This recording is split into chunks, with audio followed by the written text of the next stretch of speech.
En manchette ce soir, 6e édition du souper gastronomique de la Fondation Santé Papineau. C'est ce soir que se déroule la tournée gourmande du RGA Basse-Lièvre et c'est la fin de la campagne de financement de votre TVC.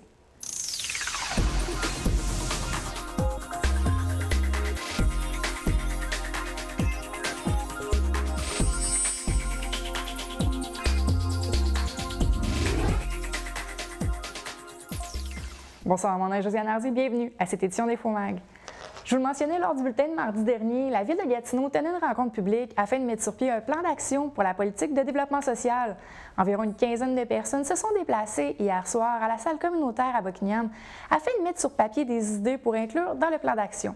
Cette tournée s'est d'ailleurs déjà arrêtée dans tous les autres secteurs de la Ville. La prochaine étape est maintenant de colliger toutes les informations recueillies et le plan d'action 2016-2018 de la politique de développement social devrait, si tout va bien, être approuvé au courant de l'automne 2015 par le conseil municipal. On retrouve quelques réussites dans le premier plan d'action sur la mobilisation des citoyens, le soutien aux associations de quartier ou encore les jardins communautaires. Par contre, des ratés tels que le rapibus, les logements insalubres, les trottoirs abîmés étaient ressortis du lot. La Fondation Santé de Papineau a annoncé en grande pompe ce matin la tenue de la 6e édition de son souper gastronomique qui se déroulera le samedi 3 octobre prochain. Le comité organisateur espère atteindre le chiffre de 35 000 $ pour l'événement. Les gens intéressés peuvent déjà réserver leur billet auprès de la Fondation au 819-986-4019. C'est plus de 250 personnes qui sont attendues dans un décor qui sera imaginé par Tapis Rouge Gestion d'événements. Et le repas de 7 services sera concocté avec des produits du terroir par la chef Marie-Lou Lemay du bistrot Le Trotteur. Les sommes amassées serviront à promouvoir l'amélioration et la qualité des soins et des services au 6 de l'Outaouais, et ce uniquement pour les usagers du territoire de la vallée de la Lièvre et de la Petite-Nation. Anne Mercier, directrice générale de la Fondation, nous donne des détails sur les projets à venir grâce aux fonds qui seront amassés. Là, présentement, vous savez qu'il n'y a plus de C3S, c'est le 6. Le 6, légalement, n'est pas comme enregistré, c'est pas vraiment une entité qui peut recevoir des sous. Donc, tant que ça ne sera pas fait, on ne peut pas vraiment donner au 6. Par contre, on amasse et on a des projets qui sont déjà en cours. On en a même déjà pour 45 000 dans la Petite-Nation. On travaille tout sur ces projets-là. On en a ici aussi dans la vallée de la Lièvre. Alors, on va travailler sur des projets qui n'ont pas d'impact sur le budget du ministère de la Santé. Excusez-moi, je cherche mes mots. Des projets qui vont être facilement réalisables à l'interne. C'est M. Jean Larose, propriétaire de l'Encas Larose, qui agira à titre de président d'honneur pour cette 6e édition. Événement couru dans la région, le souper attire année après année une clientèle d'affaires très impliquée dans la communauté.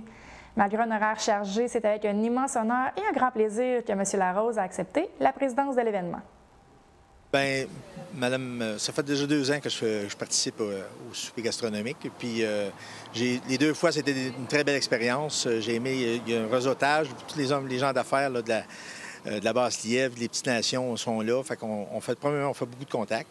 Mais la chose la plus importante, c'est ramasser de l'argent pour la Fondation. Fait que ça, c'est toujours un plaisir pour nous autres de participer à cet événement-là. Puis quand Mme Hott qui m'a approché pour demander la présidence d'honneur, mais j'ai pas hésité beaucoup. J'ai accepté tout de suite parce qu'on croit beaucoup à la mission de la Fondation, avec toutes les améliorations qui peuvent se faire en équipement ou en différents services que la Fondation procure aux citoyens. Puis il faut se tenir, puis il faut que le monde se tienne parce que selon... si ça ne serait pas de la Fondation, il y a des grosses chances que ça ne sera plus un hôpital. Est un membre influent de la communauté, M. Larose et ses collègues entrepreneurs se font solliciter pour de nombreuses causes, toutes aussi importantes les unes que les autres. J'ai posé la question à M. Larose à savoir qu'allait-il dire à ses collègues pour tenter de les rallier à ce souper gastronomique? Bien, je pense que la majorité dans le secteur, ceux que je connais pas mal, c'est tout du monde pas mal qui s'implique quand même assez bien. On a un sentiment d'appartenance, je sais pas, le monde, on est du monde pas mal tout local qui vient, qu'on est élevé ici. 3/4 du monde que je connais, on a tous nos mondes à l'hôpital de Buckingham. Fait qu'on sont pas mal assez conscientisés, mais c'est toujours les encourager à continuer à donner et à aider de différentes manières. Il y en a qui aident, c'est du bénévolat, il y a beaucoup de bénévolat, ça c'est sûr que c'est indispensable. Puis il y en a d'autres, mais c'est financièrement. Fait que ceux qui peuvent aider financièrement, mais c'est des sous au bout de la ligne que ça prend pour acheter des équipements, puis pour toutes sortes de programmes qu'ils font. Là, c'est des sous. Fait que le nerf de la guerre est là. Je l'avais mentionné lors d'un bulletin précédent, mais je vous rappelle cette nouvelle. Si vous vous promenez sur l'avenue de Buckingham, vous avez pu apercevoir des affiches avec l'inscription « Notre choix » placardées dans les fenêtres du 529 avenue de Buckingham. Cette initiative est appelée « Carte blanche ». Le concept est né d'une collaboration entre la SADC Papineau et le RGA Basse-Lièvre afin de permettre aux gens de s'exprimer sur le style de commerce qu'ils aimeraient voir s'établir dans le bâtiment. Un court questionnaire est à remplir au site www.notrechoix.ca. Les citoyens ont jusqu'au 10 juin prochain pour se prononcer sur la question. Par la suite, une étude de marché sera réalisée et les résultats finaux seront connus le 15 juin prochain. Mélissa Bergeron, directrice générale de la SADC Papineau, nous explique plus en détail ce qu'est le concept de carte blanche. Donc, on développe ce projet pilote-là pour voir l'intérêt, les impacts que ça va avoir dans le milieu, dans le développement commercial des artères. Mais effectivement, oui, les gens vont pouvoir venir nous voir. On va avoir, c'est Roselyne Clément qui va être responsable du projet. Et on va pouvoir vraiment refaire cet exercice-là dans plusieurs municipalités, dans d'autres territoires. L'important, c'est que les gens du milieu désirent faire cette opération-là parce que c'est la pierre angulaire. Si le milieu veut du changement, le changement va vraiment se réaliser. Il ne faut pas que ça vienne de nous, les organismes. Il faut vraiment que ça vienne des consommateurs, des propriétaires. Donc, effectivement, ils vont pouvoir venir nous voir pour réaliser cette opération. Ne vous surprenez pas ce soir si vous voyez un autobus rempli d'entrepreneurs débarquer dans quelques restaurants de Buckingham et Masson-Angers. Non, ce ne sont pas des touristes venus explorer le territoire, mais bien des membres du regroupement des gens d'affaires de la Basse-Lièvre qui font leur tournée gourmande. Contrairement à la première édition, le trajet de 4 restaurants se fera en autobus, ce qui permet une plus grande accessibilité pour les entrepreneurs. Karine Lauzon, directrice de RGA Basse-Lièvre, nous donne l'itinéraire de ce soir ainsi que les objectifs de cette tournée gourmande. Donc, c'est un trajet qu'on fait de 4 restaurants et en une soirée. Donc, les restaurateurs sont déjà informés, sont déjà avertis, ils nous attendent et c'est sous forme de bloc d'heures. Donc, on va débuter notre tournée au Saint-Hubert sur la rue Georges. Ensuite, on va prendre l'autobus, on s'en vient prendre le souper au BJ's, au restaurant sur la rue Church. On reprend l'autobus, on s'en va prendre le dessert ici, au Café Bourgeois. On reprend l'autobus, puis on s'en va finir notre soirée à l'Encan. Donc, les gens sont super contents de nous recevoir et aussi de contribuer à une activité de financement à leur façon au RGA. Donc, c'est vraiment, là, c'est une soirée d'amusement, mais de réseautage qui est très différent de nos 5 à 7 mensuels. Donc ça, c'est vraiment une activité à ne pas manquer. Et d'année en année, bien, c'est un succès. Donc cette année, on avait augmenté à 40 personnes le groupe et ça a été atteint en une semaine. Donc chapeau, vraiment, les gens aiment ce type d'activité farfelue. Le demi-marathon Uniprix de la Fondation Santé de Papineau arrive à grands pas le 21 juin prochain. 400 coureurs devraient fouler le parcours, soit de 21 km, 10 km, 5 km ou encore le petit marathon de 1 km. L'événement qui en est à sa 4e édition est un succès à chaque année. Des bénévoles sont encore demandés pour l'événement qui réunira cette année, comme je l'ai mentionné, un maximum de 400 coureurs. Depuis l'arrivée du CISO en Outaouais, les organisateurs en sont à vérifier les options pour l'an prochain afin de tenir un événement d'envergure dans la petite nation. Anne Mercier, directrice générale de la Fondation, nous dresse un portrait du marathon à 1 mois jour pour jour de l'événement. Ça va très bien. Comparativement à l'an dernier, on a plus d'inscriptions, même si on n'en a pas beaucoup, mais on sait que les coureurs, c'est la dernière minute. Hein? Ils sont à la course, alors c'est à la dernière minute. Je pense que ça va ensemble. À chaque année, on se dit, mon Dieu, on n'aura pas de monde, on n'aura pas de monde. Puis finalement, à chaque année, on a une très, très belle progression. L'année dernière, on était au-dessus de 500. Alors, cette année, on ferme à 400. On a déjà des nombres d'établis par catégorie et quand c'est fini, on le ferme. La campagne de financement tire à sa fin pour votre TVC. Je me suis entretenue avec le directeur général, André Soucy, afin de dresser un bilan.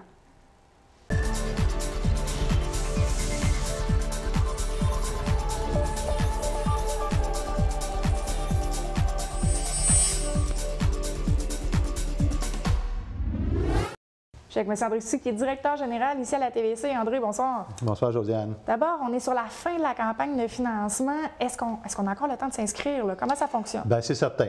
Jusqu'à maintenant, là, je peux te dire que nous avons tout près de 900 membres individuels qui sont avec nous. Les gens qui sont enthousiastes, Josiane, les bénévoles qui vont ramasser l'argent, les bénévoles qui font les téléphones, sont tous surpris d'entendre les gens dire, ben oui, venez chez nous, on est content de participer à la campagne de financement. Il y en a que ça fait très longtemps qu'ils le font, d'autres c'est tout récent, mais ils sont contents de le faire. Puis c'est encore temps, comme tu dis, pour répondre à ta question, parce que c'est mercredi prochain, le 27, que nous aurons l'occasion de procéder au tirage et faire le petit bingo qu'on fait en ondes à 5h30 là, en soirée. Je vais revenir justement sur les tirages, mais moi, je veux savoir pour les gens, est-ce qu'on peut s'inscrire toute l'année ou c'est vraiment juste un mois spécifique? C'est un mois spécifique, mais sauf qu'on peut s'inscrire durant l'année. Oui, il y a des gens qui nous arrivent tout le temps, tout au cours de l'année, qui disent, ben moi, je n'étais pas ici ou pour une raison ou pour une autre, j'avais pas d'argent à ce moment-là, mais je veux participer, je veux faire partie de la grosse famille des télévisions communautaires. Et puis, à la TVC ici, les gens du conseil d'administration ont été tout à fait surpris lorsqu'ils ont rencontré les gens de la Fédération des TVC, quand on leur a demandé combien de membres qu'il y avait un peu partout ailleurs.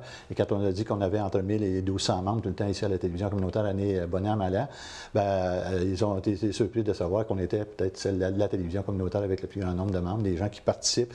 Alors, c'est les gens, la population est contente d'avoir sa télévision communautaire, puis elle veut que ça se poursuive. Alors, c'est la façon de faire parce que ça nous permet d'aller chercher d'autres subventions par la suite. Tu as ouvert une porte tout à l'heure en parlant de prix et de bingo qui vont avoir lieu mercredi prochain. Les prix résultent en quoi? C'est quelque chose de beau, là. Ah oui, c'est des prix. Je n'ai pas fait le total, mais c'est certainement au-dessus de 1000 $ de prix qui sont donnés. On a donné ça de différents titres. Il y a une journée de rêve. La journée de rêve, elle comprend, c'est le studio Signaïka, qui est situé sur la rue Georges. Mme Cynthia Gauthier, qui en est la propriétaire, eh bien, elle nous donne pour 275 $ de valeur de prix, c'est-à-dire que la personne qui va gagner, elle va pouvoir bénéficier d'un massage de 60 minutes, une coupe de cheveux, placer ses cheveux et tout ça, maquillage et manucure. Alors ça, ce sont certains des services qui sont justement remis au cours à ce studio. Et puis, cette personne va avoir la chance de le faire au cours d'une journée. Et puis, dans cette même journée-là, elle va pouvoir participer grâce au restaurant à Saint-Hubert de la rue Georges, le nouveau restaurant qu'on a chez nous. Eh bien, elle pourra amener avec elle 3 autres personnes pour aller manger au cours de la soirée. Alors, ça fait une belle journée. C'est comme ça qu'on l'a appelé la journée de rêve. Le studio Signaïka, lui, on appelle leur journée, c'est la journée métamorphose. Alors, ça va être une belle métamorphose pour cette personne-là. Ça, c'est un de nos prix. La fin de semaine de rêve, c'est notre gros prix. C'est l'hôtel Ramada Plaza Manoir du Casino qui nous le donne. On veut remercier Mme la propriétaire, non pas la propriétaire, mais là, les gens qui sont là, et M. Lapierre qui vont venir effectuer le tirage ici. Eh bien, on aura l'occasion de faire une personne... Rendre quelqu'un très heureux. Très heureux parce que cette personne-là va bénéficier de 2 journées, 2 soirées, un vendredi et un samedi, à son choix, là, sauf peut-être quelques exceptions, dans une des belles 175 chambres, je pense qu'il y a au Ramada là-bas. Alors, c'est équipé d'un bain à jet d'air, de foyer électrique, évidemment, puis tout équipé, le Wi-Fi et tout ça. Alors, puis en plus, bien, on reçoit un souper table d'hôte de la part du restaurant Le Risotto. Et il y a deux petits déjeuners également. Alors, c'est vraiment, on est en plein ville, on n'est pas chez nous, mais c'est comme si on était à l'extérieur complètement, pour aller magasiner autour, aller faire tout ce qu'on veut à Ottawa, et puis revenir tout simplement, et puis profiter de cette belle occasion-là. Alors ça, ce sont 2 de nos prix. Il y a également un bingo ce soir-là. Josiane, il ne faudrait pas l'oublier, parce que les gens ont reçu des cartes, une feuille avec 6 cartes dessus. Ça va jouer à 5h30. C'est important de le dire, parce qu'à 18h d'habitude, on joue le bingo régulier, puis ça va se faire encore. Les gens doivent acheter leurs cartes pour cette soirée-là. Et puis, mais à 17h30, on va jouer le bingo, une seule partie. C'est une carte pleine. Et puis, la personne qui remportera bien pourra recevoir un montant, une épicerie de 100 $ gracieuseté du IGA de Cotteret-Brazeau. Alors ça aussi, ça se prend bien, par ces tensions, on a toujours besoin d'épicerie. De très beaux prix. Et là, je pense que vous allez être au centre d'achat en fin de semaine, si je ne me trompe pas. Oui, au centre d'achat, aux Galeries Buckingham. Alors, il y a des bénévoles qui sont avec moi, puis j'aurai l'occasion d'être là également pour vous saluer en passant. Alors, les gens qui n'ont pas eu l'occasion d'être membres encore avec nous autres, au lieu de simplement nous saluer, vous ne pouvez pas être membre d'une façon ou d'une autre, mais venez nous dire que vous regardez la télévision communautaire, puis une autre fois, vous pourrez le faire. Mais ceux qui ne sont pas membres avec nous autres, s'il vous plaît, donnez-vous la peine de venir nous rencontrer, puis ça va nous faire plaisir. C'est 10 $ simplement. simplement. Vous participez à toutes les occasions de votre TVC qu'on vous présente des émissions. Ça vous permet de vous renseigner sur ce qui se passe chez nous. Puis en même temps, vous aurez l'occasion de gagner un de nos prix. Puis je vais rajouter une paire de billets pour Maxime Landry également, les productions Brie qui ont gracieusement donné cette paire de billets. C'est le prochain spectacle de Noël à l'Église Saint-Grégoire. Le 29 novembre prochain, Exactement. Maxime Landry va être là. Moi, je veux que tu me dises, André, des exemples de choses qui ont été réalisées ici à la TVC grâce aux dons des gens. Bien, il faut dire que ça fait partie, c'est le conseil d'administration qui gère les argents. Ça, c'est important de le dire. Alors, il y a un conseil d'administration qui est élu à chaque année au mois de septembre. Parmi les gens qui se deviennent membres, alors parce que vous devenez membre, on vous invite en septembre prochain, là, le 4e lundi du mois de septembre. On vous avertira à l'avance, évidemment, mais vous pourrez participer à cette réunion-là. Les gens qui reçoivent leur carte de membre peuvent voter. Alors, il y a un conseil d'administration qui gère ces argents-là. Puis à partir de là, bien, les argents, on a pu ramasser de l'argent pour, entre autres, l'exemple de l'an passé, on s'est acheté du nouvel équipement en haute définition. Mais également, ça sert aux différents salaires, ça sert à tout ce qu'on doit payer, évidemment, pour avoir une télévision communautaire. C'est au-dessus de 400 000 $ comme budget. Alors, c'est important d'aller chercher ces argents-là parmi le public ici. Puis ça me permet, moi, en tant que gérant, d'aller auprès du ministère des Communications, auprès des commanditaires, auprès de Vidéotron, de la compagnie Vidéotron, et d'aller chercher de plus gros argent par la suite. Alors, on a des preuves tangibles. Alors, c'est comme ça que vous pouvez nous aider. Alors, s'il vous plaît, venez nous voir. Puis si ce n'est pas samedi, bien, vous avez jusqu'à mercredi matin prochain pour nous appeler, puis on s'organisera. Le message est lancé. Merci, André. Merci, Josiane.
C'est l'heure des sports avec François. François, bonsoir. Bonsoir, Josiane. Et là, on en parlait jeudi passé, là, les Mustangs. Qu'est-ce qu'il y en a? Bien là, c'est officiel, effectivement.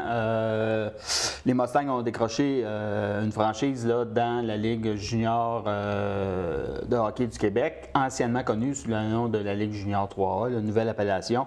Ils se sont portés acquéreurs de la franchise des Maroons de la Chine. Et il y a même des nouveaux partenaires qui se sont joints, des gens du secteur, à part ça, pour aider là, justement à apporter de l'argent pour cette transaction. L'acceptation par la Ligue a eu lieu lundi le 18 mai lors d'une réunion. Et en même temps, il y avait un repêchage pour aller chercher les joueurs qui évoluaient pour Saint-Hyacinthe, qui est une équipe qui a été dissoute pendant à la fin de la saison. Fait que c'est sûr que du côté, là, on n'a pas encore le nom de l'équipe. On les appelle l'équipe du secteur de Buckingham ou l'équipe de Gatineau, l'équipe junior de Gatineau. Ça va être priorité aux joueurs de l'Outaouais, effectivement, d'essayer de les rapatrier. Et c'est ça qu'ils ont fait. On est allé chercher, avec un échange avec Saint-Jérôme, Jonathan Boursier, Dominique Brassard, Xavier Marangère et Félix Gagnon. Ça, c'est sauf Dominique, c'est 3 joueurs qui évoluaient déjà là, au niveau de la Ligue l'an dernier. On sait que Félix Gagnon, c'est un espoir pour les Olympiques. Alors, on voit qu'il y a déjà une certaine collaboration qui s'installe entre les Olympiques et la nouvelle équipe ici présente. Écoutez, il va y avoir un repêchage le 6 juin. L'équipe a un premier choix et un 5e choix. Et là, il y aura une conférence de presse le 2 juin prochain au centre sportif. L'heure reste à déterminer, mais c'est là qu'on va annoncer le nom de l'équipe, les couleurs, etc., le logo et un peu aussi présenter les nouveaux actionnaires. Comme je vous dis, c'est des gens du milieu local. Naturellement, je les connais, mais je ne veux pas les nommer. Je vais garder ça pour la conférence de presse. Ça paraît un peu, là, tout artien. Je trouve ça extrêmement intéressant quand même que les gens du secteur là, de Buckingham appuient l'équipe. Et là, je m'en voudrais de passer par-dessus. Je pense qu'il faut absolument souligner le travail exceptionnel du président Luc Mauserol et de l'entraîneur-chef Pierre Grandmaison, qui, sans leurs efforts, moi je vous le dis, là, il n'y en aurait pas d'équipe. Ça serait la clé dans la porte. Les Mustangs seraient morts globalement. Alors, félicitations à ces gens-là. Et la suite, là, le 2 juin. Le 2 juin prochain, oui. La Coupe du Président maintenant. Oui, j'en parle un peu parce que, premièrement, il y avait Michael Joly. On sait que c'est un hockeyeur originaire de la région. C'est lui qui a tranché en prolongation lors de la 7e rencontre, alors que l'Océanique de Rimouski a vaincu les Remparts de Québec. Il a eu une série finale de rêve, 5 buts et 3 passes. Et ça m'amène à parler, en fin de semaine prochaine, c'est la Coupe Memorial qui se déroule à Québec. Et les 2 équipes finalistes vont participer parce que Québec était automatiquement inclus parce que c'est l'équipe de la ville haute. Et l'Océanique aussi va être là en fin de semaine parce qu'ils sont les champions de la Coupe du Président. Vendredi, le 22 mai, 19h30, c'est Kelowna qui affronte Québec. Kelowna qui part favori au niveau du tournoi. Et samedi, le 23, 16h30, c'est Oshawa qui va affronter l'Océanique. Et si tu me permets, avant de poursuivre, je ne sais pas s'il y en a qui regardent la série Tampa Bay Rangers, mais je peux vous dire que ça patine, c'est incroyable. Quel hockey relevé. Et moi, je trouve que ça patine tellement que même au ralenti, ça patine plus vite que les Canadiens, ces 2 équipes-là.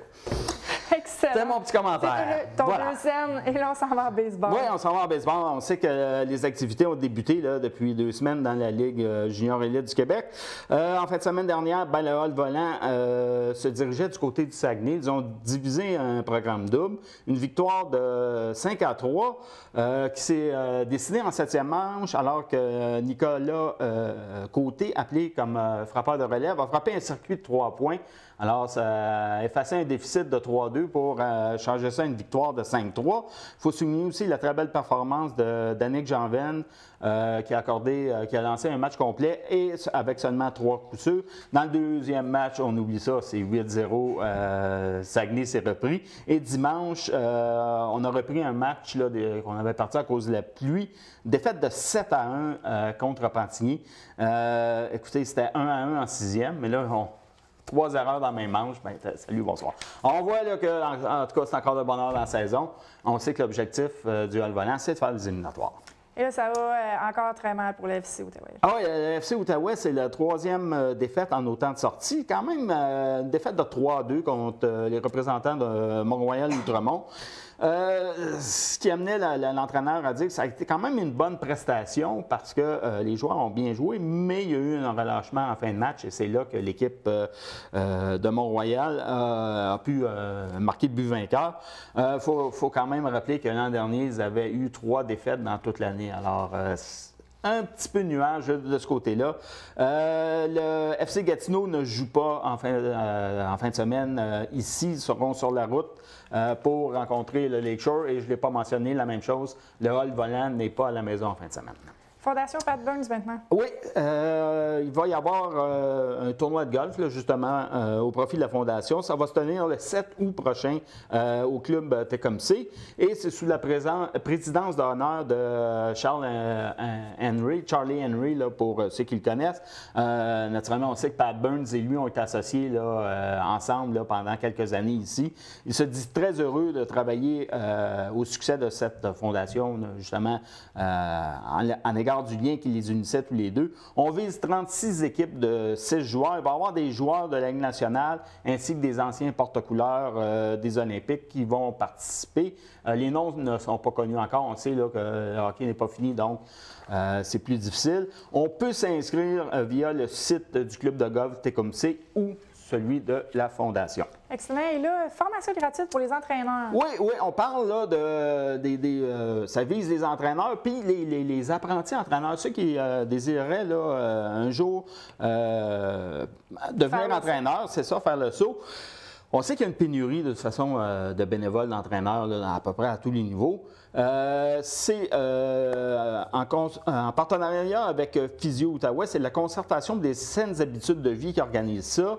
On va discuter comment encadrer les jeunes, comment gérer les risques. On va parler des commotions cérébrales, je pense que c'est très important. On va parler aussi de diète, c'est-à-dire de nutrition. Alors, ça va avoir lieu à la MRC de Papineau le lundi, le 25 mai de 18h30 à 21h30 au complexe Wissel à Saint-André-Avenin et c'est gratuit, hein, je le répète. Du côté de Gatineau, c'est lundi le 1er juin à l'auditorium de l'hôpital de Hull.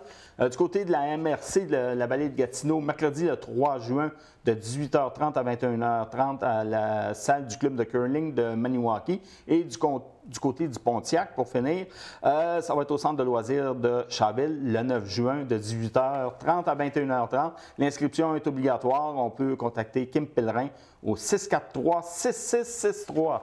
Excellent, voilà. Parfait. On s'en va en natation maintenant. Oui, on vient d'apprendre, on a pu lire là, du côté du droit, le club aquatique de l'Outaouais s'est dissous. La raison, ils étaient sans entraîneur là, depuis la fin de la saison dernière. Mais c'est quand même pour le mieux. Le club de natation de Gatineau, quand il a vu ça, il a fait une approche. Il a dit, écoutez, tant que je cherche un entraîneur, ça ne vous tenterait pas là, qu'on fusionne, là, finalement, venez-vous-en avec nous autres. Et finalement, le club aquatique d'Ottawa a dit oui, c'est une bonne raison. La raison pour ça, c'est que l'embauche récente de Pierre Lafontaine du côté du club de natation de Gatineau, écoutez, c'est l'ancien grand patron de Natation Canada. Il y a une réputation, une feuille de route là, long comme le bras, même les deux. Alors, c'est ça qui a décidé les membres du CAO à joindre le club de natation. Ça va être bon pour le calibre. Et ils ont un slogan, attention, ça va leur apporter des sous, ça, au niveau de subvention. Le slogan, c'est « Une ville, un club, une dynastie ».